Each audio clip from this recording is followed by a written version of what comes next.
ఆహా, ఏమా సౌందర్యం! మనోహరం, మనోహరం. ఇది ఏమి భోగలాల్సుడినై నిరంతరానంద సందోహంలో తేలియడవలసిన మా సుందర వదనానందంగా వివర్ణ ఛాయికల విషాద వీచికల భూమి ఆకాశములను అందరి సకల చలన ప్రకృతి సభను సృజించి అంతొక జాతిని తన ప్రజలని సగర్వంగా చెప్పుకొని సర్వేశ్వరించి సదా కాపాడబడుతున్న ఈ ఉదయ దేశమున సబలుడునై సకల రాజనీతి కోవిదుడునై సకల ఈశ్వర సంపన్నుడై పరిపాలించడానికి మహాప్రభావవంతమంత కైసరవుడు చక్రవర్తి ప్రభుగాంచి ఒక రాజధాని నూతన రాజవంశ స్థాపకున్నై అలరాడుచున్నటువంటి ఈ హేరోదు ముఖమెక్కము నేడేలకు చిన్నబోయింది. దిగులుతో బోసులాడుచున్నదే, విశ్వాసము త్రాడవచ్చుచున్నదే. ఓహో, ఇన్ని దినములు ఎదురు చూసినను ఆ విద్రోహ బాలకుని జాడ తెలిపిన వల్ల ముగ్గురు దుష్టుడు తిరిగి రాకుండానే ఈయన దిగులు పడు కారణమా? అవును, కాక మరేముండును. వంచన, మోసన, మహావిద్రోహం ఇంతటి విశ్వాసఘాతకమా? వంచననే వంచడం, మోసాన్ని మోసగించడం మాకు వెన్నతో పెట్టిన విద్య కదా. విద్రోహం అన్న పదానికి నడక నేర్పగల ఈ మహాహేరో అత్యంత అమాయక ప్రాదేశిక జ్ఞానత్రయం మహావిద్రోహం జరిగించి మనస్తాపం మిగుల్చడగా తిరిగి వస్తుమని నమ్మబలికి విజయంగా నటించి విశ్వాసం ప్రకటించి మమ్మే మోసగించి పలాయన చెత్తగించి ఎంతటి రాజద్రోహమా, నమ్మక ద్రోహమా పట్టి బంధించడం వల్ల పుట్టిగా నిష్క్రమించలేదు. జ్ఞానులట జ్ఞానులు. అవును, వారు జ్ఞానులే. నా అజ్ఞానం కొలని వారిని అజ్ఞానులు అనుకుంటుని తొలనాడితిని ఏమంటిని మీరు తూర్పు దేశపు జ్ఞానులా? మీ మా దేశంలో మేమొక్కరమే జ్ఞానులు అని కదా అంటిని. నా ఈ అజ్ఞానానికి ఏమని నిందించుకోగలను? ఆ యూదు రాజుగా పుట్టిన బాలుని నేనెట్లు కనుగొనగలను?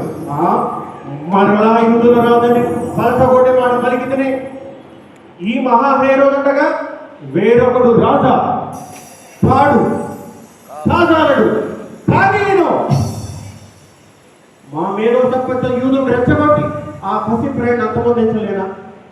నా నక్క చిత్తులతో యూదు పెద్దలను ఎప్పుడో గులాలించింది కదా. ప్రస్తుతం వారి దేవాలయ పునర్నిర్మాణం కావించు ఆలయ మర్యాదలు కాపాడుతున్నట్లు వారిని భ్రమింపజేయటమే కదా ప్రధాన యాజకులుగా బాధ్యత అప్పగించింది. మొమ్మెట్లు నమ్మకుందురు అల్ప సంతోషులు వారి మతాచారాలను గౌరవించినట్లు భ్రమింపజేయటమే కదా వారు ఉపయోగించిన ఆయనపై మా చిత్రములు కానీ కైసర్ చక్రవర్తి చిత్రములు కానీ ముద్రించగా జాగ్రత్త వహించింది. మొమ్మెట్లు నమ్మకుందురు వారి మతాచారము గౌరవించినట్లు నమ్మించే కదా వారికి దేవాలయ పునర్నిర్మాణం గావించు వారిని వారి ఓపిక తిప్పుకున్నారు. అల్ప సంతోషి, అవును మూర్ఖులే కాకుండా మిక్కమైన యూదులు మత పెద్దలు నా బోటి యూదేతను అధికారులకు సమతిద్దురా, అడుగులకు మడుగులెత్తుదురా, తల వచ్చి సలామందురా. ఎరుగురా నేను దక్షిణ ప్రాంత ఎదోమైనుడు చేటువంటి ఎదోమీయుడని, ఎరుగురా నా తల్లి సైప్రోస్ నెబాటెన్ అరబ్బీ యువరాణి అని, ఎరగరా నా తండ్రి యాంటీ పీటర్ ఇదోమయ పాలకుడని, పిదప రోమా ప్రభువుచే పాల యోదయకు పాలక ప్రతినిధిగా నియమితుడై ఉన్నాడని, ఇంకా తలచి చూసిన ఆ యూదుల అనుగ్రహం పొందడానికే హస్మోనియన్ యువరాణి అనేటువంటి మర్యాదతో ప్రేమాయను నడిపించి పెళ్లి చేసుకుంటుంది కదా. అది కూడా నా మొదటి వారి డోరిస్ని కుమారుతో సహా బహిష్కరించి అటుపిమ్మట నా మిత్రుడు సిరియా గవర్నర్ ఆక్రమించినప్పుడు హస్మోనియన్ రాజనేటువంటి జాన్ హెర్కేనెస్ను వృతించి అడ్డు తొలగించుకొని యోదయకు రాజునైతుంది. హేరోదు మహావంశ స్థాపకుడు అయితుంది. ఇంతటి రాజనీతికుడైన నన్నే మోసగిస్తున్న దుష్ట జ్ఞానులు చుక్క పుట్టినట, జ్ఞానులు వచ్చినట, ప్రవక్తలు చెప్పినట యూదుల రాజట. అప్పుడేమైంది? పుట్టినవాడు బట్టికి బట్ట కట్టవలే కదా, ఎదగవలే కదా. అప్పటి వరకు మేము ఊరుకుందామా? క్రొత్త చట్టములు చేసి ఆ పసిప్రాన్ని అంతమొందించలేనా?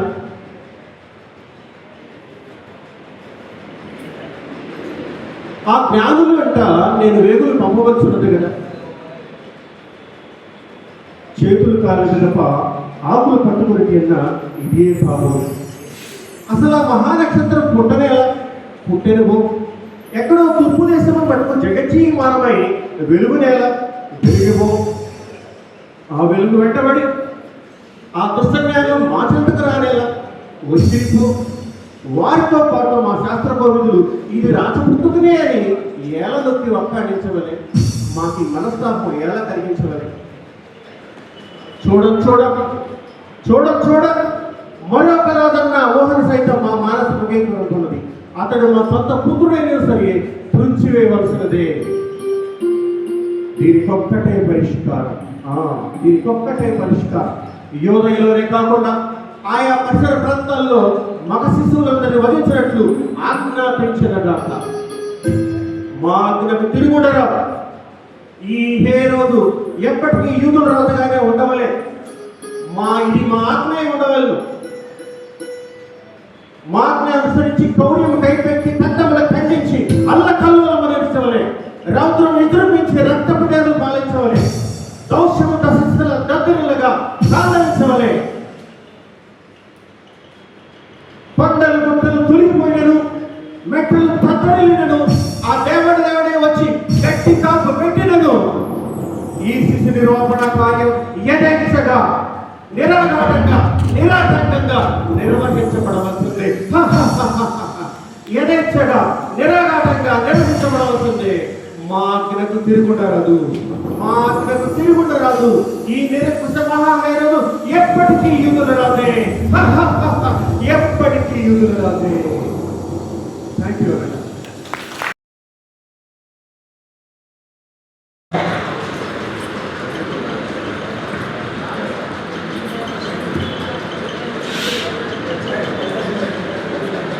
ఆహా, ఏమా సౌందర్యం!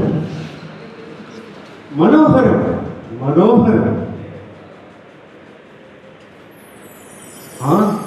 ఇదే భోగలాల్సుడినై నిరంతరానంద సందోహంలో తేలియడవలసిన మా సుందర వదనానందంగా వివర్ణ చారికల విషాద వీచికల భూమి ఆకాశములను అందరి సకల చలాంతర ప్రకృతి సభలు సృజించి అంతొక జాతిని తన ప్రజలని సగర్వంగా చెప్పుకొని సర్వేశ్వరించి సదా కాపాడబడుతున్న ఈ ఉదయ దేశంలో సబలుడునై సకల రాజనీతి కోవిదుడునై సకలేశ్వర సంపన్నుడై పరిపాలించడానికి మహాప్రభావవంతమంత కైసరవుడు చక్రవర్తి ప్రభుగాంచి ఒక నూతన రాజవంశ స్థాపన అలరాల్చున్నటువంటి ఈ హేరోదు ముఖమేమో నేడేళ్లతో చిన్నబోయినే, దిగులుతో బోసులాడుచున్నదే, విషాదము తాడవచ్చుచున్నదే. ఓహో, ఇన్ని దినములు ఎదురు చూసినను ఆ విద్రోహ బాలకుని జాడ తెలిపిన ముగ్గురు దుష్టజ్ఞానం తిరిగి రాకుండానే ఈయన దిగులు పట్టు కారణమా? అవును, కాక మరేముండదు. వంచన, మోసం, మహావిద్రోహం. ఇంతటి విశ్వాసఘాతకమా? వంచననే వంచడం, మోసాన్ని మోసగించడం మాకు వెన్నతో పెట్టిన విద్య కదా. విద్రోహం అన్న పదానికి నడక నేర్పగల ఈ మహాహేరో అత్యంత అమాయక ప్రాంతదేశపు జ్ఞానత్రయం మహావిద్రోహం జరిగించి మనస్తాపం మిగుల్చడగా తిరిగి వస్తువుల నమ్మబలికి విజేత నటించి విశ్వాసం ప్రకటించి మమ్మే మోసగించి బలాయిన చెందగింది. ఎంతటి రాజద్రోహమా, నమ్మక ద్రోహమా! పట్టి బంధించడం వల్ల గుట్టుగా నిష్క్రమించని జ్ఞానులట జ్ఞానులు. అవును, వారు జ్ఞానులే. నా అజ్ఞానం కొలని వారిని అజ్ఞానులు అనుకుంటుని తొలనాడి తిని ఏమంటిని మీరు తూర్పు దేశపు జ్ఞానులా? మీ